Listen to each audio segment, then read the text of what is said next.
नमस्कार। कहीं पर भी सफलता हासिल करने के लिए एक रणनीति तैयार की जाती है और उस रणनीति के अनुसार चला जाता है तो सफलता हमेशा मिलती है।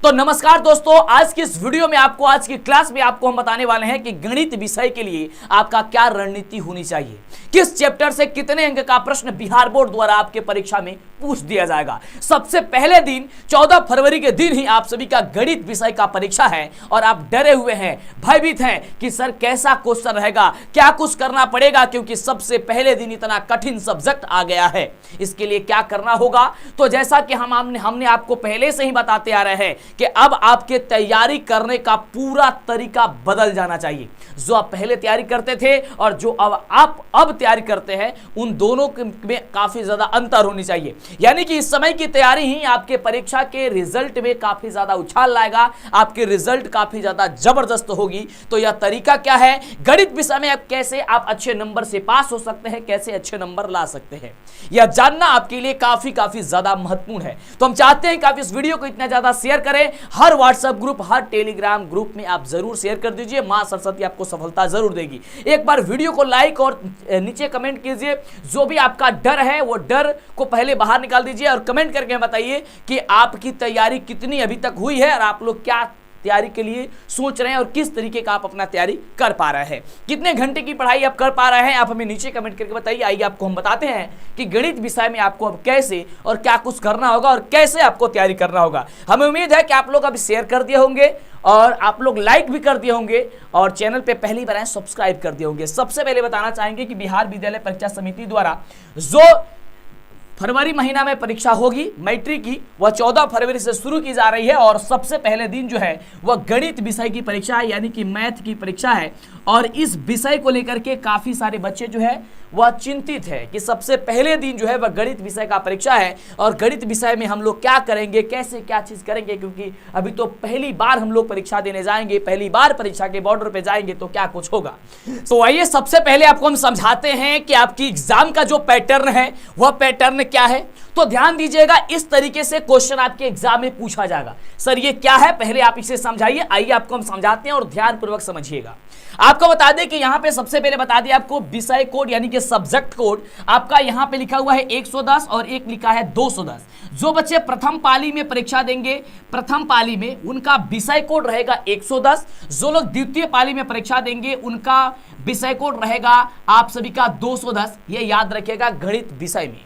उसके बाद से बताना चाहेंगे, ध्यान दीजिएगा, ये 100 नंबर का आपका परीक्षा लिया जाएगा। टोटल मार्क्स होगा वह 100 नंबर का आपका गणित का परीक्षा होगा। ध्यानपूर्वक समझिएगा। अब बात करते हैं ऑब्जेक्टिव सब्जेक्टिव क्वेश्चन के बारे में। तो देखिए ऑब्जेक्टिव आपका पूछा जाएगा कितना, तो 100 क्वेश्चन, ये सबको पता है। एक बार हम आपको यहां पे बता देते हैं और फिर आगे बढ़ते हैं। क्लियर, जिसमें से आपको मात्र 50 प्रश्न का जवाब देना है और इस तरीके से आपको यहां पे 50 नंबर मिल जाएगा। अब एक बात ध्यान रखिएगा, 50 क्वेश्चन बनाना जो है ना वह 100 में से कहीं से भी 50 बना सकते हैं।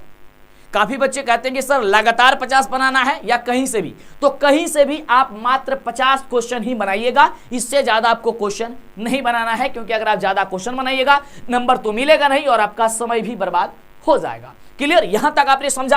दूसरी चीज, इसमें आपको पूछा जाता है शॉर्ट क्वेश्चन। शॉर्ट क्वेश्चन का मतलब हो गया लघु तरीय क्वेश्चन।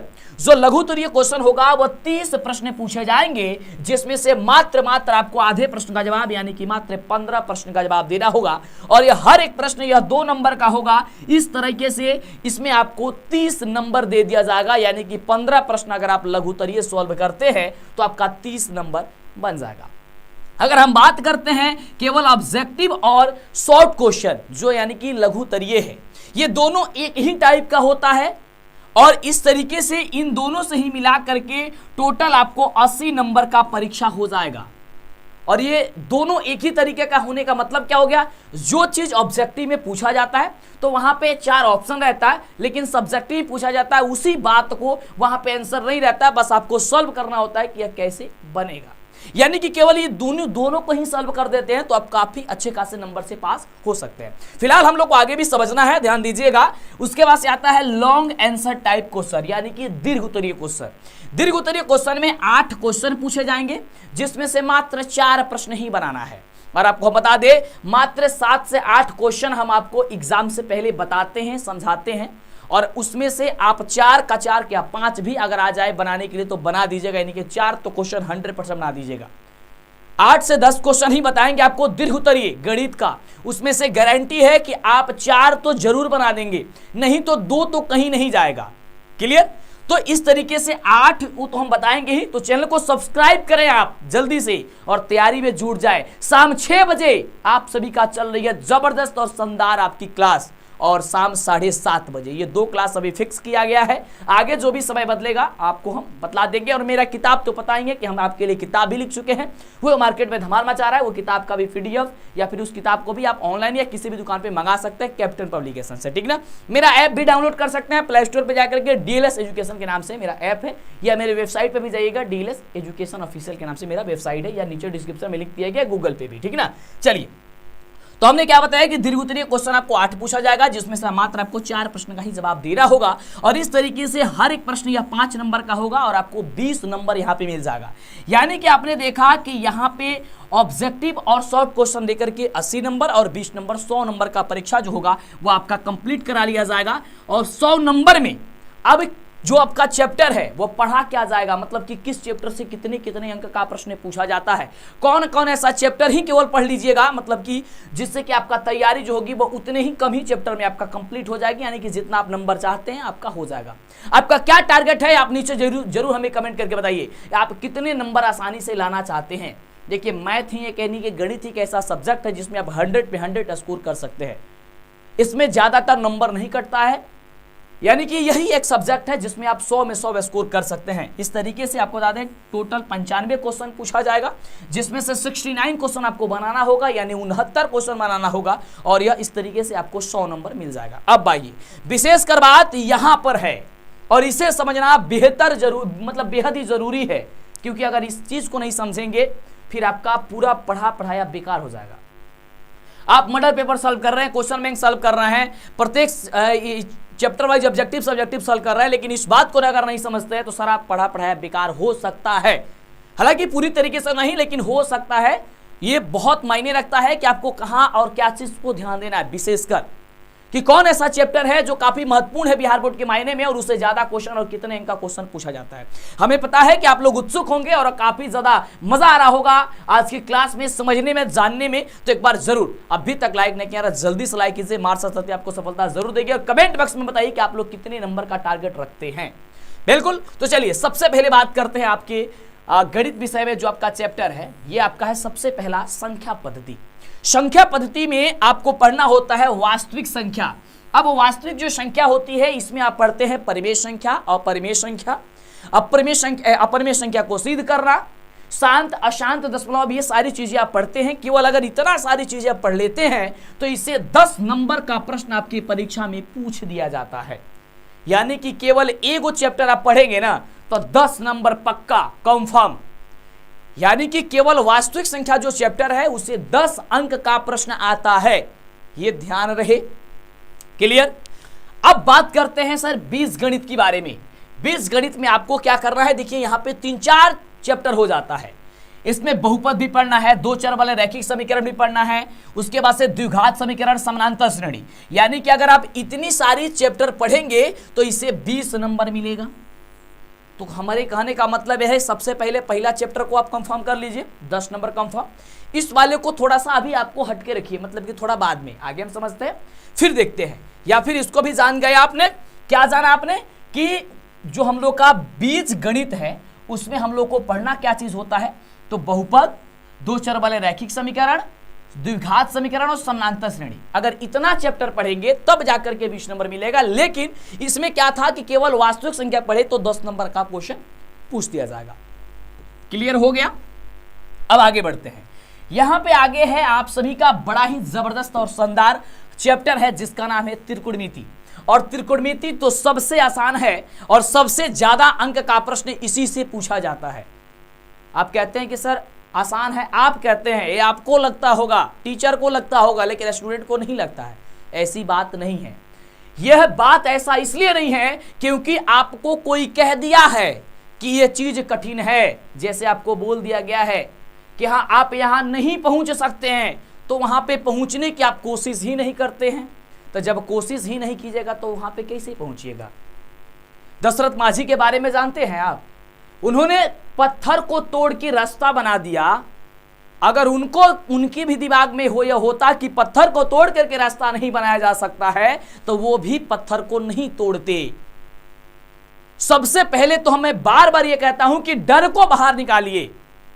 डर को पहले जब बाहर निकालिए, कहिए हर चीज संभव है, करके तो देखिए, एक बार कोशिश करके तो देखिए, हर चीज संभव है।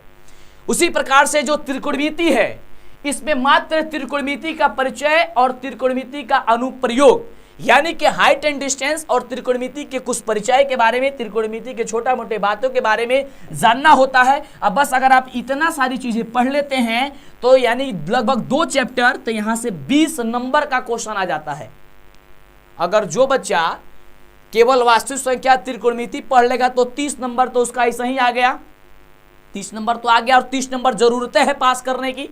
पास होने की कितनी जरूरत है? मात्र 30 नंबर, वो फेल नहीं हो सकता है। तो 2 चैप्टर में हो गया कंफर्म। तो आप रणनीति तैयार कीजिए। अब आपको समझ में आ रहा होगा कि हाँ सर, अब हमको क्या करना है। सबसे पहले जिस चैप्टर से ज्यादा अंक का प्रश्न आता है ना, उस चैप्टर पे ज्यादा फोकस कीजिए। पहले वो ज्यादा वाले को ग्रहण कर लीजिए, जो कम है। और देखिए यहां से 20 नंबर का तो प्रश्न पूछ ही रहा है, लेकिन इसमें 5-7 चैप्टर नहीं, 3-4 चैप्टर पढ़ना पड़ रहा है। और 3-4 चैप्टर में बहुत सारा एक्सरसाइज है कि नहीं है? बहुत सारा एक्सरसाइज है। बहुपद है, बहुपद में पढ़ना है, 2-4 रैखिक समीकरण, द्विघात समीकरण, समानांतर श्रेणी। हम ये नहीं कह रहे कि इसका, ये नहीं कह रहे कि इसको चैप्टर को छोड़ दो, नहीं। देखिए एग्जाम जब कम है, आपको हम कई बार बोले हैं कि जो एग्जाम के 2 महीने, 1 महीने, 10 दिन, 20 दिन पहले जो पढ़ा जाता है वो एग्जाम के लिए पढ़ा जाता है, लेकिन उसके पहले नॉलेज के लिए पढ़ा जाता है। तो ये सारी चीजें तो उसके अंदर एकदम अंदर जा जाकर पढ़ना, एक एक क्वेश्चन को एकदम तोड़ तोड़ के पढ़ना, समझना, वो तो आपके एग्जाम के पहले, यानी कि आप नॉलेज के लिए पढ़ रहे थे, लेकिन अब तो एग्जाम पास करना है, तो थोड़ा सा दिमाग लगाइए। ओके, अब बात करते हैं नियामक ज्यामिति के बारे में। अब एक चैप्टर आता है नियामक ज्यामिति, जिसमें पढ़ना होता है निर्देशांक ज्यामिति। केवल निर्देशांक ज्यामिति पढ़ेंगे तो आपसे आपकी परीक्षा में 10 अंक का प्रश्न पूछ दिया जाएगा। निर्देशांक ज्यामिति आपको पता है ना? पता है कि नहीं पता है? केंद्रक निकालना, मूल बिंदु से दूरी, एक्स अक्ष, वाई अक्ष वाला आपको पता है ना? तो उससे आपको ये 10 अंक का प्रश्न आपके परीक्षा में पूछा जाएगा। समझिए, क्लास को छोड़ के मत जाइए, ध्यान पूर्वक सारी बातों को समझिए, क्योंकि यही बात अगर नहीं समझेंगे तो कितना भी मेहनत कर लेंगे वह मेहनत बेकार हो जाएगा। कहा जाता है ना कि देखिए, अगर मेहनत करने से हर चीज हासिल हो जाता तो कुदाल चलाने वाला भी करोड़पति होता ना, क्योंकि कुदाल चलाने में वो काफी ज्यादा मेहनत करते हैं, लेकिन मिलता क्या है? क्या मिलता है? जो आप एक बार नाश्ता करके उसको फेंक खत्म कर देते हैं, उतना पैसा, बस उतना ही मिलता है। लेकिन मेहनत से नहीं, थोड़ी सी दिमाग की काफी ज्यादा जरूरत होती है।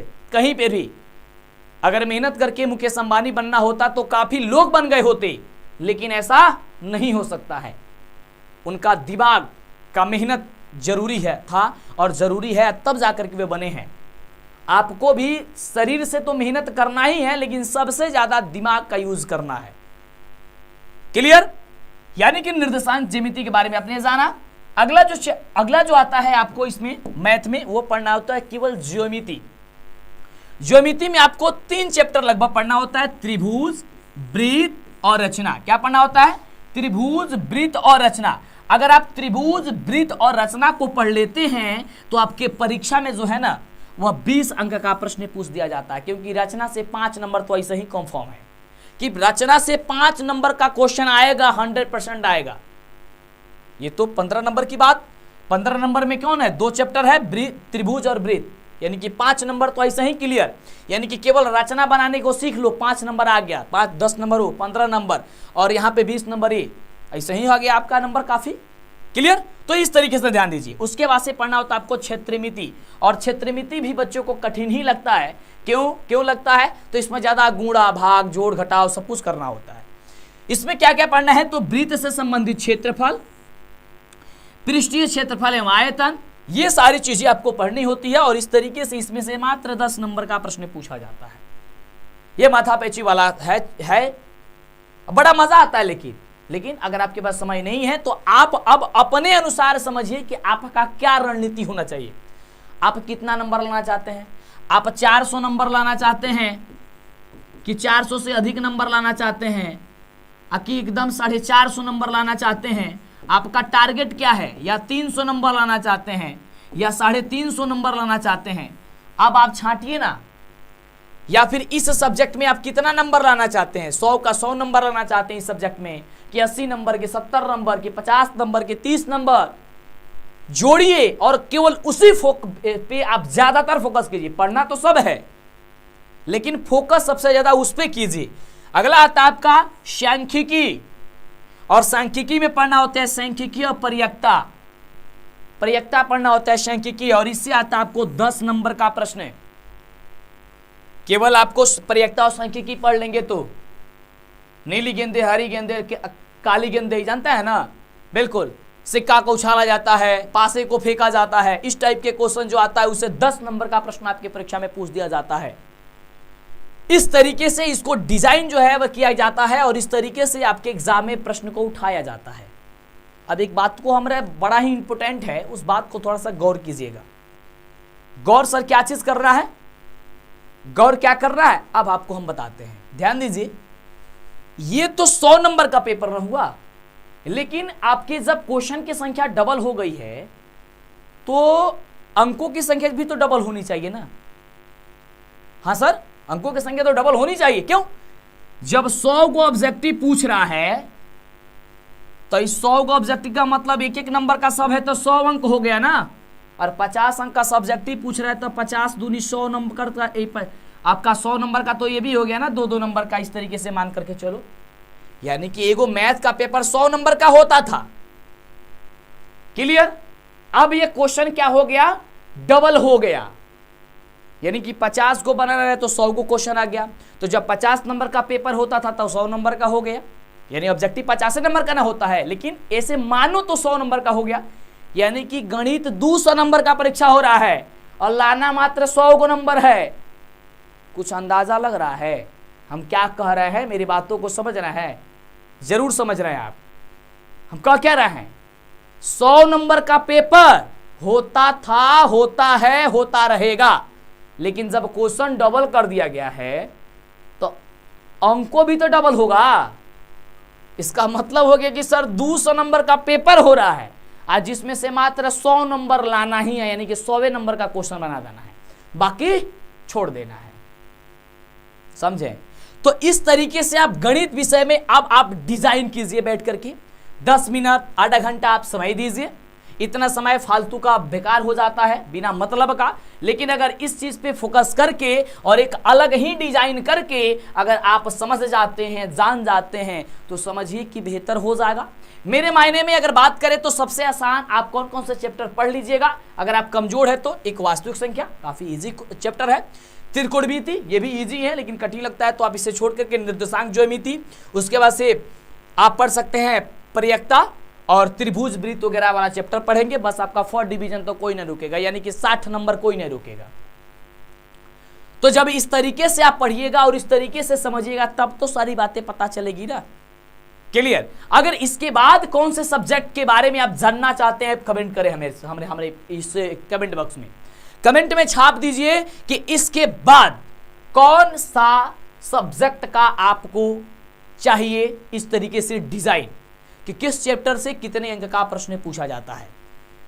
हमने आपको बताया था कि 3 सब्जेक्ट काफी बेहतर होता है आपके एग्जाम के दृष्टिकोण से। यानी कि अगर मैट्रिक परीक्षा में बेहतर अंक लाना चाहते हैं ना, बातों को मेरे समझें, क्लास को छोड़ के जाएंगे अधूरा बातें हो जाएगी, फिर आप अधूरे रह जाएंगे। गलती आप लोगों में प्लीज रिक्वेस्ट करते हैं आपसे यही होती है, आधा अधूरा बातें सुनते हैं, भग जाते हैं। प्लीज हाथ जोड़ करके विनती है, आपकी भविष्य के लिए बात कर रहे हैं, कोई आलतू फालतू बात नहीं कर रहे हैं। ऐसा नहीं कि 4 घंटा का क्लास हम ले रहे हैं और उसमें बिना मतलब का बातें भी कर रहे हैं।